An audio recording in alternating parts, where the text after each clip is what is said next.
আমি সকলোৱে জানো যে সংবাদ মাধ্যমত আমি কিছুমান নিউজ পাইছোঁ, পাৰ্টিৰ তালিকা পাইছোঁ 2026 চনৰ নিৰ্বাচনৰ কথা। এতিয়া আমাৰ আটাইতকৈ দুখ লাগিছে আৰু হাঁহি উঠিছে, বিশেষকৈ ৰাইজে হাঁহিছে যে সংবাদ মাধ্যমৰ যিটো ভূমিকা, যাক আমি চতুৰ্থ স্তম্ভ বুলি কওঁ, তেওঁলোকে প্ৰাৰ্থীৰ তালিকা ঘোষণা কৰিছে, তেওঁলোকে ৰাজনৈতিক দলৰ ভূমিকা পালন কৰিছে। অসম গণ পৰিষদ দলৰ সভাপতি, কাৰ্যকৰী সভাপতিয়ে এতিয়ালৈ কোনো প্ৰাৰ্থীৰ নাম ঘোষণা কৰা নাই বা কোনো বিধানসভা সমষ্টিৰ নাম ঘোষণা কৰা নাই। ভাৰতীয় জনতা পাৰ্টীয়ে কোনো বিধানসভা সমষ্টিৰ নাম ঘোষণা কৰা নাই, প্ৰাৰ্থীৰ নাম ঘোষণা কৰা নাই। কিন্তু আমি দেখিছোঁ সংবাদ মাধ্যমেহে এখন প্ৰাৰ্থীৰ তালিকা দি পেলাই ঘোষণা কৰি আছে যে অমুক অমুক সমষ্টিত অমুকে পাব। গতিকে ৰাজনৈতিক ভূমিকা সংবাদ মাধ্যমত দেখি আমি সঁচাকৈ লাজ পাইছোঁ।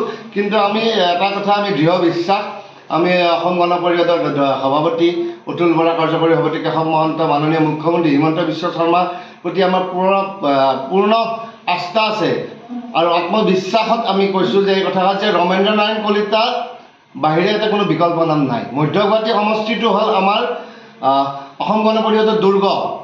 ইয়াতে যিকোনো এটা অসম গণ পৰিষদৰ যেতিয়া এটা কেন্দ্ৰীয় অনুষ্ঠান হয়, সেয়া কিন্তু অকল মধ্য গুৱাহাটীৰ আমাৰ ৰাইজক লৈ পেলাই অনুষ্ঠান কৰা হয়। গতিকে আমি এতিয়াও বিশ্বাসী আমাৰ অসম গণ পৰিষদৰ মধ্য গুৱাহাটী বিধানসভা সমষ্টিটো আমাক এৰি দিব আৰু মধ্য গুৱাহাটী সমষ্টিৰ পৰাই শ্ৰীযুত ৰমেন্দ্ৰ নাৰায়ণ কলিতাই বিপুল ভোটত জয়লাভ কৰিব, সেই কথাটো আমি বিশ্বাস ৰাখিছোঁ।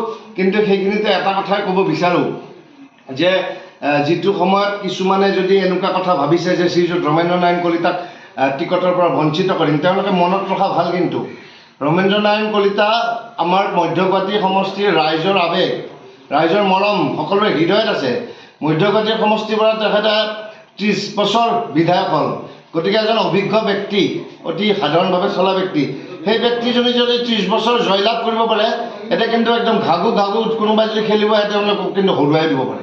গতিকে আমি মধ্য গুৱাহাটী যুৱ পৰিষদ বা মধ্য গুৱাহাটী আমি সমষ্টি কমিটিৰ পৰা আমি সাজু আছোঁ। কিন্তু যদি বিধায়ক ৰমেন্দ্ৰ নাৰায়ণ কলিতাই ইয়াতে টিকট পাবলৈ সক্ষম নহয়, আমিতো বিকল্প ব্যৱস্থা ল'মেই আৰু অন্য কিন্তু কাকো আমি জিকিব নিদিওঁ, কাকৈ জিকিব নিদিওঁ, তেওঁলোকৰ সপোন আমি সাৰ্থক হ'ব নিদিওঁ। গতিকে এতিয়া মধ্য গুৱাহাটী সমষ্টিত ৰমেন্দ্ৰ নাৰায়ণ কলিতাই ইয়াতে নিৰ্বাচন খেলিব।